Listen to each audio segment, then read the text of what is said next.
So parents would ask me all the time, how did you get kids to do this, I'm pretty sure this is five. this, and stuff like this? Isabel, pick that one up. Keep going. Walk it on down, kiddos. Over and over again, parents would come into the school and look around and say, I do not understand how you did this. Or they would say something like, oh man, my kid would love this school. Or they would say something like, I wish I had this sort of school when I was a kid. Really, how we did it was not so much about how we did it, but about why we did it. As you can imagine, building a school is something that's really organic. And so talking about all the little details of how the school was the way that it was is actually a little bit overwhelming. However, it can be explained in a couple core principles. Those principles I actually talk about in another video, so please go and watch that here. But this video is going to be a little bit more about a couple things that actually were foundational to how this school actually became the way that it became. So the secret is actually not much of a secret, but rather that we actually tried to understand how the human brain works and then try to create an environment where it could capitalize on all those really cool ways that the human brain learns. What we were trying to create was an environment that actually took away some of the things that were getting in the way of learning, like punishing students for failing grades and testing students and putting undue stress on them. What we saw was the greatest human quality for learning is actually motivation. In other words, the dopamine system. Once the dopamine system is involved and a human gets interested and motivated to do something, they'll learn almost anything. In fact, a student will not really feel like they're learning at all, at least in the way that the public school system feels that it is. This is where words like passion and interest and fun and learning all blend together into one thing. What we felt was the biggest hurdle was actually that students were feeling so much pressure from school itself that it was putting the brain in a position where it couldn't learn. This is an environment where there is so much comparison for a student that they actually feel stress all the time because they're always feeling like they're not good enough. So we set up the school in such a way that it asked students to collaborate with the things that they were doing.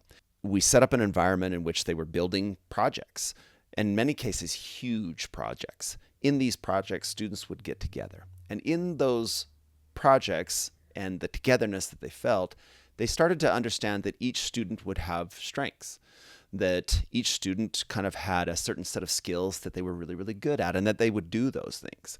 We fostered this sense over and over. We showered praise on these students when they would show up with their unique skills. We really highlighted the unique skills that each student had. So here's an example. Take a look at this student. So in this project, students were actually building an animal that would go in a safari. They had decided to take parents through a safari after they had had a couple months to build a whole bunch of animals. Each group kind of decided which animal they were going to create, and then they just went forward and created it. This particular student, however, couldn't really find himself in some of the other aspects of the project. He didn't necessarily really like to build the frame of the hippo. He didn't really like the painting of the hippo. But he did kind of find himself super interested when they decided that there would be a mechanism in the mouth that would allow the mouth to open and shut. He decided that he was going to be all over that he was going to be the designer of this opening of the mouth. He decided that what would be the best was that they would leave the back of the hippo open so that he could crawl into it, that he could therefore pull a rope that would lever the mouth open and shut. This was all his design. This aspect of the hippo was like a brainworm, and he couldn't get it out. It was something that he thought about all the time. He kind of obsessed over it until they perfected this particular aspect of the hippo. Now think about all of the things that he had to learn in order to make this thing actually work.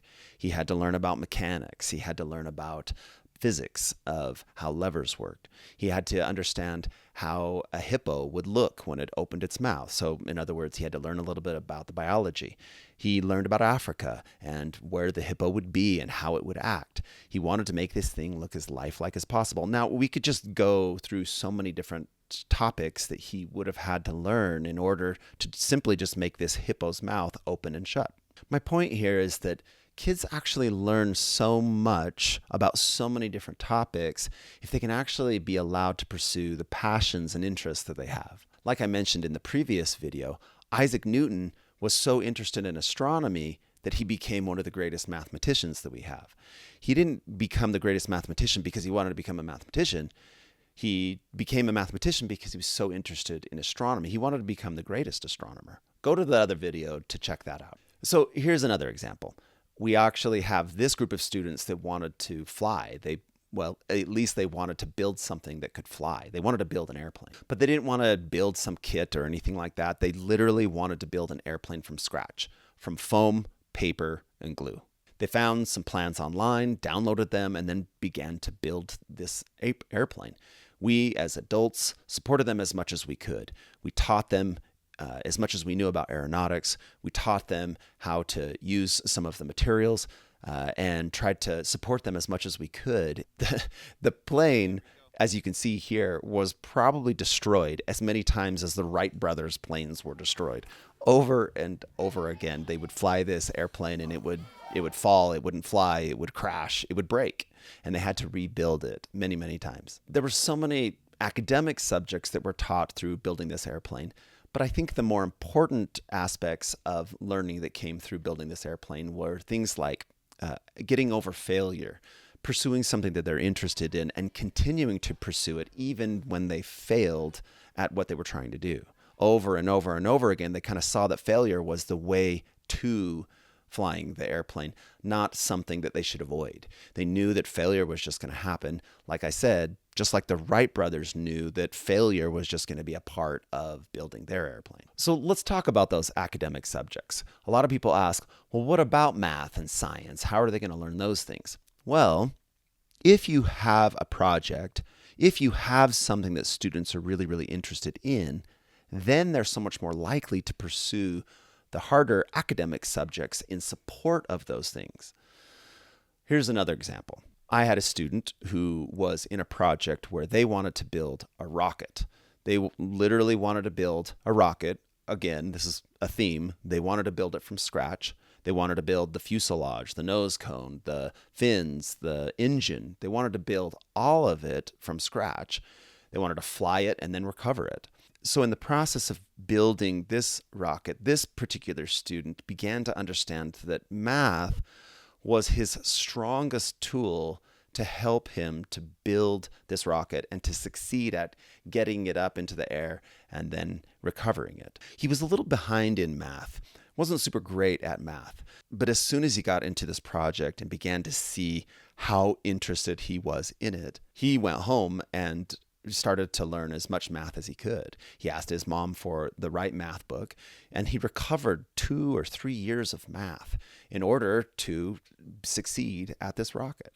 The math, or the hard academic subject, became his tool rather than its end. And that's exactly what learning should be.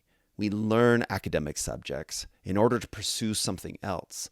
Now, sometimes the academic subject is the end in and of itself, but it's almost always not that way. It's almost always in pursuit of something else. So we learn science because we want to become a biologist, because we love owls or something like that. We pursue academic subjects because we already have an interest in something. So interest, passion and fun is actually so important to the process of learning. Wouldn't it be great if we could all learn in that environment?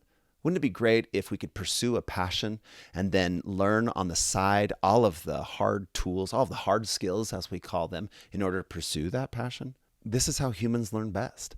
This is how our brains evolved, to pursue something that we were highly motivated to get, and then to learn all the things that we could learn in order to get that thing. So go take a look at all of our other videos on this channel to see what we did, to see why we actually never took tests, to see why the students actually at one point decided that they did not want Christmas break. They all went on strike.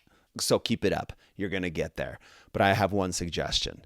Go out and change your kids' education. They will thank you for it for the rest of their lives.